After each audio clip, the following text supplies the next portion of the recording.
한 번 타락하면 다시는 회개할 수 없다. 여러분, 아마 신약 성경 전체를 통틀어서 이보다 더 우리를 두렵게 하는 경고는 없을 겁니다.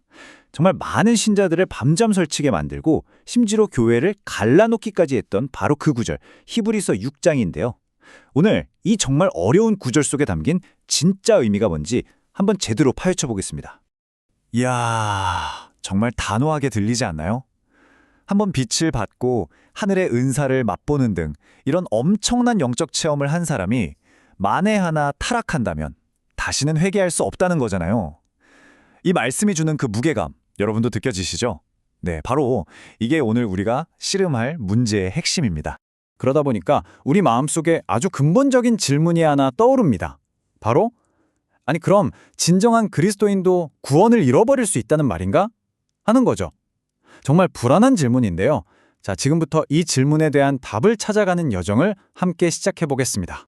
자, 이 복잡한 퍼즐을 어떻게 맞춰 나갈 거냐면요. 우선 이 말씀이 쓰여진 그 시대로 한번 돌아가 볼 거예요. 초대교회가 어떤 절박한 상황이 있었는지 살펴보고요. 그리고 나서 본문이 말하는 그 5가지 놀라운 영적 경험이 대체 뭔지 하나씩 뜯어 볼 겁니다. 또 용서받지 못한다는 그 타락의 정체가 뭔지도 파헤쳐 보고요. 마지막으로 이 모든 걸 종합해 보면 이 무서운 경고가 사실은 우리에게 희망을 주기 위한 메시지라는 걸 발견하게 되실 겁니다. 여러분, 성경을 읽을 때 정말 중요한 게 바로 그 시대의 상황을 아는 거잖아요. 히브리서 6장도 예외는 아닙니다. 이건 그냥 어떤 신학자가 책상에 앉아서 쓴 추상적인 이론 같은 게 아니에요.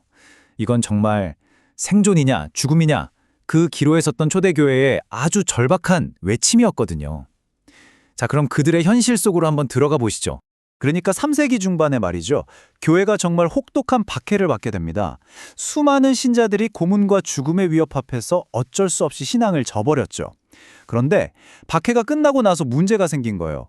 이 변절자들을 다시 받아줘야 하느냐 마느냐를 두고 교회가 엄청난 고민에 빠진 겁니다. 이때 노바티아누스 같은 사람들은 히브리서 6장을 딱 들이밀면서 한 번 배교한 사람은 절대 용서하면 안 된다고 주장했어요. 그야말로 이 구절이 초기 교회를 뒤흔든 뜨거운 감자였던 셈입니다. 자, 이제 본문으로 직접 들어가서 현미경으로 들여다볼 시간입니다. 저자는 배교한 사람을 그냥 나쁜 사람이라고 하지 않고요. 놀라운 영적 경험을 했던 사람으로 묘사하고 있어요. 그들이 누렸다는 그 5가지 특권, 과연 이게 뭐였을까요? 하나씩 자세히 한번 살펴보겠습니다. 본문을 보면 이들이 경험한 게 5가지로 딱 정리되어 나옵니다. 빛을 받고 은사를 맛보고 성령에 참여하고 말씀을 맛보고 그리고 내세의 능력을 맛본 사람들. 와, 이렇게만 들으면 거의 완벽한 신자의 모습 같잖아요. 하지만 이 각 표현에 숨겨진 미묘한 차이를 아는 게 바로 핵심입니다. 첫 번째, 빛을 받았다. 이건 그냥 성경 공부에서 지식을 얻었다, 이런 뜻이 아닙니다. 성령께서 도와주셔서 복음의 진리가 머리가 아니라 가슴으로 아하 하고 깨달아지는, 영적인 눈이 번쩍 뜨이는 그런 경험을 말하는 거예요. 마치 캄캄한 방에 갑자기 불이 탁 켜지는 것처럼요. 두 번째는 하늘의 은사를 맛보았다. 여기서 진짜 중요한 단어가 바로 맛본다는 겁니다. 여러분, 우리가 음식을 맛만 보는 거랑 그걸 완전히 삼켜서 내 몸의 에너지로 만드는 건 완전 다른 얘기죠. 바로 그거예요. 이 사람들은 성령의 능력을 분명히 경험했지만 그걸 자기 생명으로 삼지는 않은 시식코너 같은 체험을 한 거란 말이죠. 세 번째, 성령에 참여했다. 이건 당시 초대교회에 있었던 방언이나 기적 같은 성령의 아주 강력한 활동에 함께했다는 뜻입니다. 하지만 이건 역시 성령님이 우리 안에 완전히 들어오셔서 영원히 우리와 함께 사시는 내주와는 다를 수 있어요. 비유하자면 멋진 파도를 타는 서퍼가 될 수는 있지만 바다 그 자체가 될 수는 없는 것과 비슷하다고 할까요? 네 번째는 하나님의 선한 말씀을 맛보았다는 건데요. 이건 복음이 주는 위로와 소망 때문에 감정적으로 엄청난 기쁨을 느끼고 또 일시적으로 삶이 막 바뀌는 그런 경험을 다 포함하는 말입니다. 하지만 이건 역시 진짜 믿음으로 그 말씀을 꼭꼭 씹어서 소화하고 영혼의 양식으로 삼는 것과는 차이가 있다는 거죠. 그리고 마지막으로 내세의 능력을 맛보았다. 이건 초대교회 사역 현장에 나타났던 그 누구도 부인할 수 없는 초자연적인 능력, 그 기적들을 직접 경험했다는 뜻입니다. 당시 사람들은 바로 이런 기적들을 보면서 아, 정말 메시아의 시대, 즉 오는 세상이 시작됐구나 하고 확신했거든요. 자, 바로 이 지점이 정말 중요합니다. 이 모든 놀랍고 화려한 경험들의 목록에서 결정적으로 빠져있는 단어들이 있어요. 그게 뭘까요? 바로 믿음, 의롭게 됨, 거룩해짐 같은 진짜 구원의 핵심 단어들입니다. 히브리서 저자는 아주 의도적으로 이 단어들을 피하고 있는 거예요.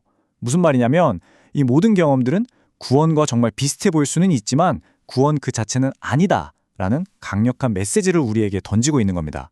그럼 본문에서 말하는 타락, 다시 말해서 떨어져 나가는 것은 정확히 뭘 의미하는 걸까요? 여기서 우리가 알아야 할 건 모든 죄가 심지어 아주 심각한 죄라고 할지라도 여기서 말하는 그 배교에 해당하는 건 아니라는 사실입니다. 이 슬라이드를 보시면 그 차이가 아주 명확하게 보입니다. 베드로가 예수님을 3번이나 부인했던 것처럼 우리도 유혹에 빠져서 죄를 짓고 넘어질 수 있죠. 하지만 회개를 통해 다시 일어설 수 있습니다. 하지만 히브리서가 말하는 타락은 그런 차원의 이야기가 아니에요. 이건 기독교의 모든 핵심 진리를 의도적으로, 자발적으로, 그리고 최종적으로 버리는 완전한 배교를 의미합니다. 성경은 이걸 가리켜서 그리스도를 다시 십자가에 못 박는 행위와 같다고까지 말하고 있습니다. 자, 이제 거의 결론에 다다랐습니다. 다시 새롭게 하여 회개하게 할 수 없다는 이 정말 무서운 선언. 이건 과연 무슨 뜻이고 이 구절을 쓴 궁극적인 목적은 대체 무엇일까요? 회개할 수 없다는 이 말은 하나님의 용서가 다 떨어졌다 이런 뜻이 절대 아닙니다. 오히려 그 반대예요. 그 사람들이 회개로 들어가는 문 자체를 스스로 영원히 닫아버렸다는 의미입니다. 진리의 빛을 보고도 의도적으로 등을 돌렸기 때문에 하나님께서 그들을 그 완고한 마음에 그냥 내버려 두시는 거죠.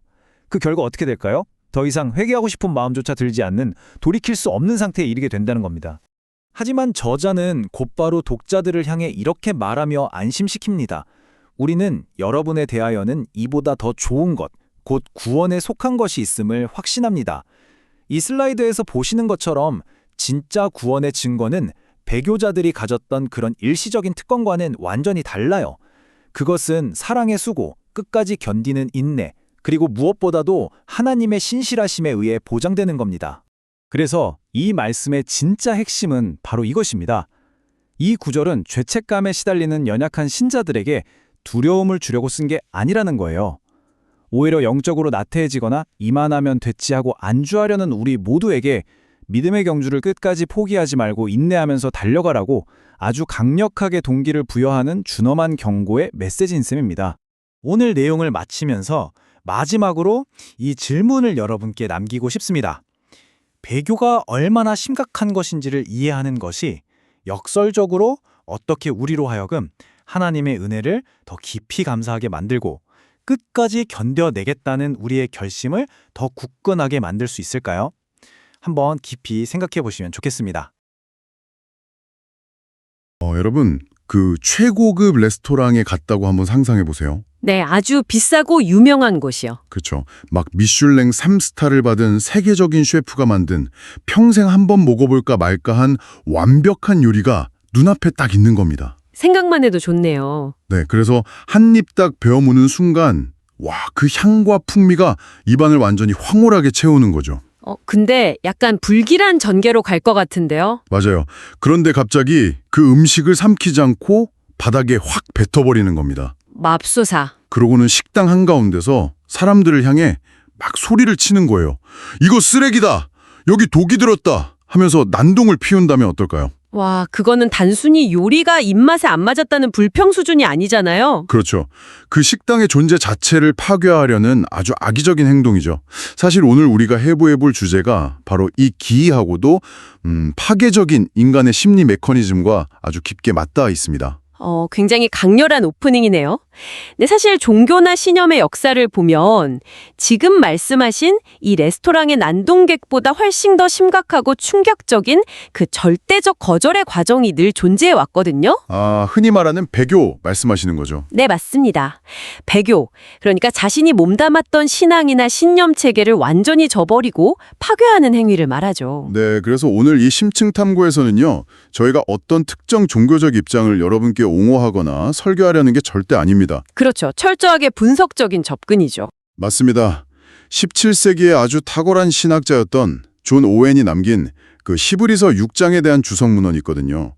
이 텍스트를 바탕으로 어떻게 인간의 이 지독한 배교 심리와 거부의 과정을 법의학적으로 해부하고 있는지 그 논리를 아주 객관적으로 파헤쳐 볼 겁니다. 네, 아주 흥미로운 탐험이 될 것 같습니다. 지금 이 방송을 듣고 계신 여러분과 함께 절대적인 진리를 경험했다가 그것을 철저히 짓밟게 되는 그 과정을 따라가 볼 텐데요. 자, 이거부터 하나씩 풀어볼까요? 원인, 그리고 행동, 마지막으로 결과라는 시간적 흐름을 따라가 보겠습니다. 좋습니다. 사실 무언가를 철저히 버리고 파괴하려면 그 역설적으로 그것을 아주 깊이 경험했어야만 하잖아요. 안 가지고 있던 걸 버릴 수는 없으니까요. 네, 그래서 본문은 이 배교라는 파국으로 치닫기 전에 이 사람들이 누렸던 5가지의 경이로운 영적 특권들을 먼저 제시합니다. 이게 바로 배교의 원인이자 시작점이 되는 거죠. 오, 5가지나요? 어떤 것들이 있죠? 첫 번째는 한 번 빛을 받은 경험입니다. 빛을 받았다. 약간 깨달음 같은 건가요? 맞아요. 이게 그냥 교리책을 읽고 지식을 습득하는 그 정도 수준을 넘어섭니다. 마치 암흑 속에 있던 사람의 지성에 빛이 확 쏟아져 들어와서 사상의 진리를 깨닫는 일종의 강력한 지적, 영적 각성 상태를 의미하죠. 단순히 머리로 아는 게 아니군요. 근데 지적인 각성만으로는 좀 부족했는지 텍스트를 보면 그 다음 단계들이 꽤 인상적이더라고요. 네. 2번째가 하늘의 은사를 맛보고고요. 3번째가 성령에 참여한 바 되고입니다. 저는 이 대목에서 당시 사람들의 심리가 진짜 궁금해지더라고요. 초대교회 문헌들 보면 이때 성령에 참여한다는 게 무슨 혼자 명상하면서 내면의 평안을 얻는 정도가 아니잖아요. 전혀 아니죠. 아주 강렬했죠. 네, 막 기적을 눈앞에서 보거나 심지어 방언 같은 초자연적인 현상을 직접 겪는 거였잖아요. 그렇습니다. 당시의 영적 경험은 대단히 감각적이고 압도적이었습니다. 하늘의 은사를 맛본다는 건 과거의 그 낡은 종교적 관습에서 벗어나서 완전히 새롭고 역동적인 영적 자유를 겪는 걸 의미했고요. 진짜 피부로 와닿는 체험이었겠네요. 네, 그리고 성령에 참여한다는 건 그런 기적적인 능력들의 한가운데에 자기 자신이 서 있었다는 뜻이거든요. 와우, 엄청나네요. 그럼 나머지 2가지는 뭔가요? 뒤어 나오는 게 하나님의 선한 말씀을 맛보고 와 내세의 능력을 맛보고입니다. 이것도 다 체험적인 거군요. 그렇죠. 이건 역시 다가올 새로운 시대의 경이로운 능력, 그리고 말씀해주는 압도적인 평안을 자신의 삶 속에서 아주 구체적으로 체험했다는 걸 의미합니다. 잠깐만요. 이 부분에서 제가 오프닝에 썼던 그 레스토랑 비유가 다시 떠오르는데요. 어떤 부분에서요? 본문을 읽다 보니까 맛본다는 동사가 계속해서 반복적으로 등장하더라고요. 하늘의 은사를 맛보고, 선한 말씀을 맛보고, 내세의 능력을 맛보고. 네, 아주 날카로운 지적이시네요. 이게 그냥 우연한 단어 선택이 아닌 것 같아요. 약간 와인 시음회 같은 거잖아요. 음식을 입에 딱 머금고 향과 풍미는 완벽하게 즐기는데 정작 목구멍으로 넘겨서 소화시키지는 않는 그런 상황과 정확히 맞아떨어지지 않나요? 와, 여기서 정말 흥미로운 점은 그 비유가 텍스트의 핵심을 정확히 찌르고 있다는 겁니다. 그 지점이 바로 존 오웬의 주석이 짚어내는 가장 예리한 통찰이거든요. 정말요? 그 맛보기만 했다는 거예요. 네, 이 5가지의 압도적인 경험을 한 사람들은 거짓말쟁이나 무슨 환상에 빠진 미치광이들이 아니었어요. 그들은 진짜 기적을 보았고 진짜 평안을 느꼈습니다. 가짜를 본 게 아니군요. 네, 하지만 그 경험은 감정과 지성을 일시적으로 자극하는 데 머물렀을 뿐입니다. 그들의 내면 깊은 곳에 있는 존재의 본질을 바꾸는 그 진짜 신앙으로 소화되지는 못했던 거죠. 음식을 삼켜서 내 몸의 세포와 혈액으로 만들었어야 했는데. 그렇죠. 그걸 못한 채 그냥 입술 끝에서 맴도는 쾌감만 즐겼던 겁니다. 진정한 믿음, 즉 구원받는 믿음과는 거리가 있었던 거예요. 그러니까 어떤 엄청난 영적 황홀경이나 기적을 체험했다는 그 사실 자체가 그 사람의 내면이 본질적으로 변화했다는 증거가 되지는 못한다는 거군요. 정확합니다. 오히려 이런 어설픈 하지만 너무나 강력한 맛보기가 훗날 최악의 결과를 낳는 치명적인 원인이 됩니다. 와, 이 진짜 아이러니하네요. 가장 좋은 것을 다 겪어보고도 결국 버리게 된다면 도대체 무엇이 그들을 그토록 파괴적인 배교라는 행동으로 몰아가는 걸까요? 네, 이제 시간 순서상의 다음 단계, 즉 행동으로 넘어가 봐야겠네요. 맞습니다. 2번째 단계 떨어져 나가는 이 행동 자체의 심리적 메커니즘을 살펴봐야 하는데요. 여기서부터 진짜 흥미로워집니다. 근데 저는 약간 반론을 제기하고 싶어요. 청취자분들도 비슷한 의문을 가지실 것 같은데요. 어떤 의문이시죠? 살다 보면 유혹에 흔들릴 수도 있고 막 엄청 두려워서 큰 죄를 지을 수도 있잖아요. 그 유명한 베드로도 십자가에 처형당하는 예수를 모른다고 3번이나 부인했고요. 네, 아주 대표적인 일화죠. 이런 일상적인 실수나 아니면 극한의 공포 앞에서 저지른 충동적인 죄도 여기서 말하는 그 배교에 들어가는 건가요? 그렇게 생각하면 정말 무섭죠. 그렇죠. 만약 그렇다면 지금 듣고 계신 여러분도 너무 숨이 막힐 것 같은데요. 살아남을 수 있는 사람이 없잖아요. 맞아요. 그래서 초기 로마 교회조차 이 구절의 해석을 두고 아주 깊은 딜레마에 빠졌었어요. 아, 옛날 사람들도 똑같이 고민했군요. 네, 로마 제국의 극심한 박해 시절에 막 고문을 견디지 못하고 순간적으로 신앙을 부인했던 사람들이 있었거든요. 당시 강경파들은 이 구절을 근거로 한 번이라도 배교한 자는 영원히 추방해야 한다고 주장했죠. 와, 너무 가혹한데요? 하지만 오해원은 텍스트의 맥락을 아주 정밀하게 분석해서 명확한 선을 긋습니다. 선을 긋는다고요? 어떻게 구분하죠? 본문이 말하는 배교, 즉 떨어져 나간다는 건 인간의 연약함 때문에 짓는 일시적인 죄나 충동적인 실수가 절대 아닙니다. 아, 충동적인 게 아니군요. 네, 그것은 아주 오랜 기간에 걸쳐서 사전 계획적이고 의도적이며 자발적으로 일어나는 총체적인 거부입니다. 자발적이고 충체적인 거부라. 네, 자신이 경험했던 그 기독교의 핵심 진리들을 완전히 포기하는 것을 넘어서요. 심지어 그것을 공개적으로 조롱하고 파괴하려는 적대적인 입장으로 돌아서는 것을 뜻합니다. 와, 그러니까 막 조용히 나 이제 신앙생활 지쳐서 그만둘래 하고 성당이나 교회를 떠나는 그런 수준이 아니라는 거네요. 전혀 아니죠. 1세기 당시로 치면 기독교인들을 핍박하던 당시의 유대교나 이교도의 핵심 세력으로 다시 회귀해서 자기가 한때 몸담았던 진리를 향해 맹렬한 공격을 퍼붓는 겁니다. 아, 이야기를 듣다 보니까 이게 왜 단순한 계약 해지가 아닌지 알겠습니다. 약간 현대적인 상황에 빗대어 보자면요. 이런 거 아닐까요? 회사의 핵심 기술이랑 최고의 복지 혜택을 다 누리던 고위 임원이 어느 날 갑자기 경쟁사로 이직해버린 거예요. 오, 꽤 그럴싸한 비유네요. 근데 그냥 이직하는 것에 그치지 않고 언론을 향해서 막 기자회견을 하는 거죠. 내가 저 회사 속사정을 다 아는데 저기 완전 사기꾼 집단이고 기술은 전부 가짜다. 이렇게 악의적인 폭로전을 벌이는 산업 스파이의 행동과 똑같지 않나요? 와, 그 산업 스파이 비유, 텍스트의 논리를 설명하는데 진짜 완벽합니다. 핵심은 단순한 무지나 연약함이 아니라 악의에 있다는 거거든요. 악이요? 네, 그 비유를 조금 더 밀어붙여보죠. 왜 그 스파이는 원래 있던 회사를 그토록 맹렬하게 비난해야만 할까요? 그래야 자기가 배신한 게 정당화되니까요. 바로 그겁니다. 자신이 그 엄청난 5가지의 진리를 경험했다는 사실을 알면서도 그걸 버렸잖아요. 그럼 그 사람 내면에는 극심한 인지 부조화가 생깁니다. 아, 자기가 틀렸다는 걸 인정하기 싫으니까 진리를 거짓말로 만들어버리는 거군요. 맞아요. 이 내면의 갈등을 해결하기 위해서 자기가 겪은 진리를 거짓 혹은 사기로 철저히 닦아내려야만 하는 강박에 시달리게 되는 거죠. 자기가 아는 지식을 무기 삼아서 진리를 공격하는 이 치밀한 악의성. 이것이 텍스트가 말하는 배교의 진짜 본질입니다. 정말 소름 돋는 심리 분석이네요. 자, 이제 이 치밀하고 악의적인 행동이 어떤 결과를 불러오는지 그 시간 순서상의 마지막 단계로 넘어가 보겠습니다. 네, 이 부분이 본문의 핵심이죠. 본문은 이 과정을 겪고 타락한 자들에 대해서 이렇게 말합니다. 다시 새롭게 하여 회개하게 할 수 없다. 와, 이 무시무시한 경고? 여기서 불가능이라는 단어가 너무 결정론적으로 들리거든요. 어떤 느낌으로 다가오시나요? 약간 이런 거죠. 막 눈물을 흘리면서 나 진짜 회개할래 하고 천국문을 막 두드리는데 신이 안 돼, 돌아가 하면서 매몰차게 문을 굳게 걸어 잠그고 걷어차는 그런 장면이 연상되는데요. 그렇죠. 이를 더 큰 관점에서 연결해보면요. 많은 분들이 그 불가능이라는 단어에서 그런 물리적인 다툼이나 신의 감정적인 거절을 떠올립니다. 네, 저만 그런 게 아니군요. 하지만 문어는 전혀 다른 차원의 사법적 메커니즘을 설명합니다. 신이 회개하려고 울부짖는 자를 막아서는 게 절대 아니에요. 그럼 뭐죠? 이 경고는 신의 절대적인 엄의함, 즉 공의로운 사법적 판단에 관한 겁니다.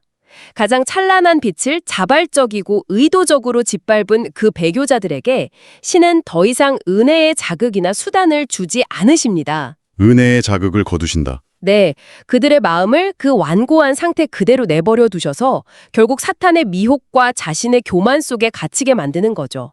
그 결과가 뭐냐? 그들 스스로 영원히 회개할 마음조차 갖지 않게 되는 상태에 이르는 겁니다. 아, 그러니까 청취자 여러분, 이게 내가 회개하고 싶은데 신이 안 받아준다가 아니네요. 전혀 아니죠. 그 배교라는 악의적인 행동을 반복한 사법적 결과로 마음이 완전히 돌처럼 굳어져 버리는 거군요.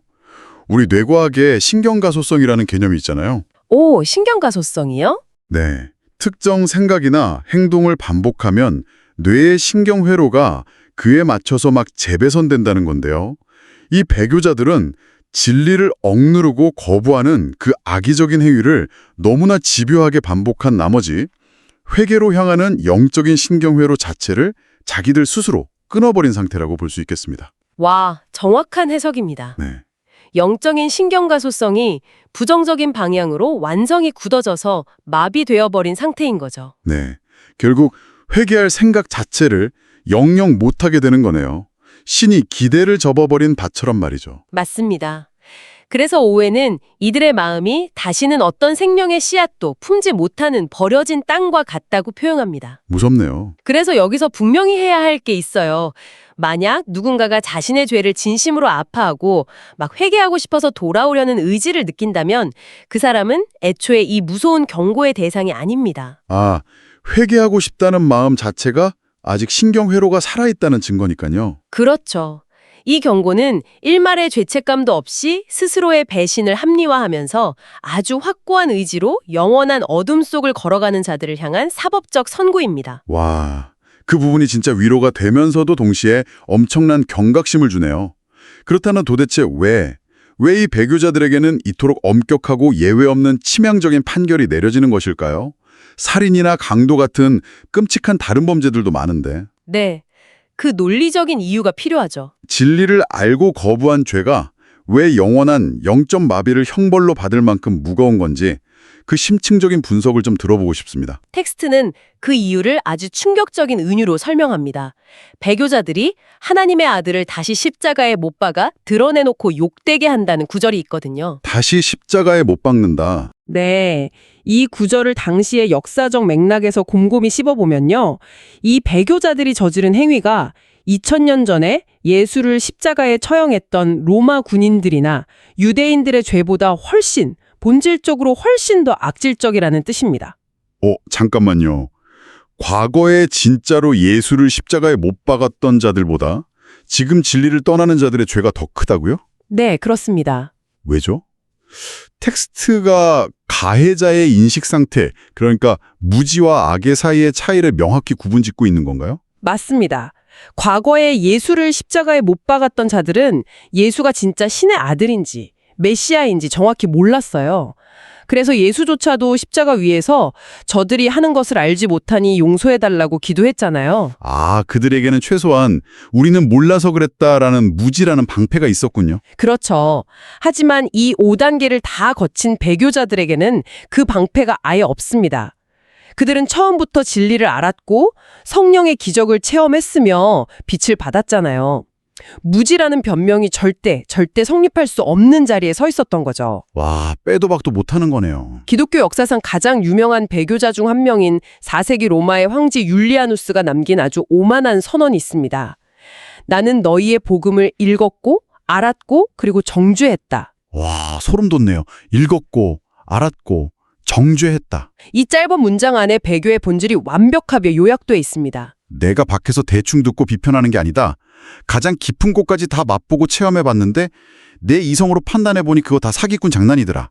하고 세상 앞에서 아주 공개적으로 선고를 내리는 거군요. 바로 그겁니다. 진리를 완전히 경험한 사람이 그것을 버리는 행위는 대중을 향해서 내가 겪어보니 예수는 신의 아들이 아니라 십자가에 매달려 저주받아 마땅한 범죄자가 맞다고 공개적으로 설언하는 것과 같습니다. 그래서 다시 십자가에 못 박는다고 표현한 거군요. 네, 성령의 기적을 겪고도 악마의 속임수로 치부해버리고 빛을 어둠이라고 부르는 것. 이것이 예수를 광장으로 끌어내어 2번, 3번 침뱉고 다시 십자가에 못 박는 최악의 신성모독이라는 겁니다. 와... 자, 그럼 이 모든 게 대체 무슨 의미일까요? 이제 이 깊고 무거운 텍스트의 논리적 흐름이 완벽하게 퍼즐처럼 맞춰지네요. 우리가 지금까지 추적해온 이 과정을 시간 순서대로 청취자 여러분께 다시 한번 각인시켜드리겠습니다. 네, 요약해 주시죠. 결국 이 비극의 시작, 즉 원인은 경이로운 영적 특권을 그냥 겉핥기식으로 맛만 보고 뱉어내는 얄팍한 경험이 있었습니다. 맞습니다. 그리고 두 번째 행동의 단계에서 그들은 내면의 교만이나 세상의 유혹 때문에 자신이 맛보았던 그 진리를 아주 악의적으로 짓밟고 돌아서죠. 철저한 거부였죠. 그리고 마침내 최종 결과로서 신의 사업적 유기 아래 그들의 영적 신경망은 완전히 마비되어 버리고 두 번 다시 회개할 수 없는 영원한 돌덩어리로 굳어지고 마는 비극적인 사이클입니다. 아주 완벽한 요약입니다. 27세기의 텍스트는 결코 막 연약해서 수없이 넘어지는 평범한 사람들을 겁주려고 쓰인 게 아니에요. 아, 단순한 종교적 위협이 아니군요. 네. 엄청난 지적, 영적 특권을 누리면서도 그것을 내 삶을 변화시키는 동력으로 소화하지 않고 그냥 겉핥기로 소비해버리는 교만한 자들. 그들이 결국 맞이하게 될 논리적이고 필연적인 파멸을 경고하는 무거운 통찰입니다. 그렇네요. 오늘 우리는 고대 문서와 17세기 신학자의 주석을 넘나들면서 이 배교라는 극한의 현상을 심층적으로 탐구했는데요. 이게 비단 종교적인 맥락을 떠나서라도 인간이 지닌 지식과 경험을 어떻게 다루어야 하는지에 대해 엄청나게 묵직한 통찰을 줍니다. 우리가 머리로 안다는 것과 그것을 내 삶으로 소화시켜 살아낸다는 것 사이의 간격이 얼마나 위험할 수 있는지 뼈저리게 보여주죠. 네, 그래서 마무리하면서 지금 이 방송을 듣고 계신 여러분 스스로에게 한번 도발적인 질문을 던져보고 싶습니다. 본문에는 없는 내용이지만 논리를 좀 확장해보는 건데요. 오, 어떤 질문이죠? 우리는 매일 쏟아지는 엄청난 정보 속에서 살아가잖아요. 때로는 책이나 강연에서 삶을 뒤흔들 만한 진리의 파편을 발견하기도 합니다. 하지만 여러분, 당신의 삶을 한번 돌아보세요. 우리는 종종 그 엄청난 진리를 얻고도 내 삶의 진짜 영양분으로 소화시키지 않고 그저 인스타그램 피드 넘기듯이 맛보고 스와이프에 넘겨버리지는 않습니까? 아, 뼈를 때리는 질문이네요. 맛보고 스와이프한다. 가장 위대한 진리를 알고도 그냥 방관자가 될 때 어쩌면 우리 내면의 무언가도 서서히, 아주 서서히 돌처럼 굳어가고 있는 것은 아닐까요? 진리를 경험하고도 나 자신을 던지지 않으면 훗날 그 찬란했던 경험 자체가 우리를 찌르는 가장 날카로운 무기가 될 수 있다는 걸 명심해야겠습니다. 네, 처음에 말씀드렸던 그 최고급 레스토랑의 비유를 다시 떠올려 보시길 바랍니다. 인생 앞에 놓인 가장 위대한 진리를 입술 끝으로만 음미하다 바닥에 뱉어버리시겠습니까? 아니면 온전히 삼켜서 여러분 존재의 일부로 만드시겠습니까? 깊이 생각해볼 문제네요. 네, 오늘 이 무겁고도 깊은 심층 탐구에 끝까지 함께 해주신 청취자 여러분 진심으로 감사드립니다. 다음 탐구에서도 우리의 지성을 자극할 또 다른 흥미로운 텍스트와 함께 찾아오겠습니다. 감사합니다. 감사합니다.